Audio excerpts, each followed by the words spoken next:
Nou, je toch even over Nick en Simon begint. Ja, dat is van het begin van het jaar toch even een bittere pil geweest. Ja, ik moet eerlijk zeggen, ik begreep dat het niet in de jongens lag. Maar het was de documentairemaker, had er even iemand vergeten volgens mij in te noemen. Ik schrok. Ik denk, hoe kan het nou? Ik bedoel, we hebben grote successen met elkaar gemaakt. En dan zie ik een documentaire en ik vond het al raar, want ik sprak 's morgens Jan Smit en die zei van ja, vanavond komt een documentaire op van Nick en Simon. Toen dacht ik, oh nou, ik ben benieuwd. En over de hele gang van zaken. En ik denk dan, als je een documentaire maakt over het hele successtory, ja, dan moet je alles noemen.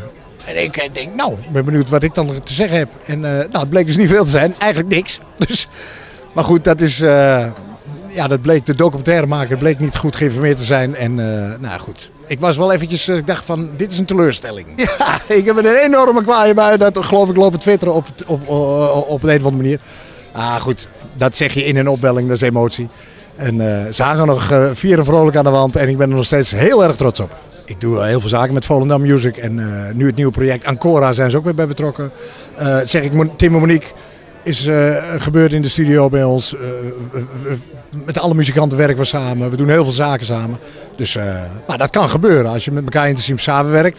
Dan kan er onderweg wel eens een storytje ontstaan. En dat is net als in een goed huwelijk. En dat moet je met elkaar uitpraten. En dan is het weer opgelost.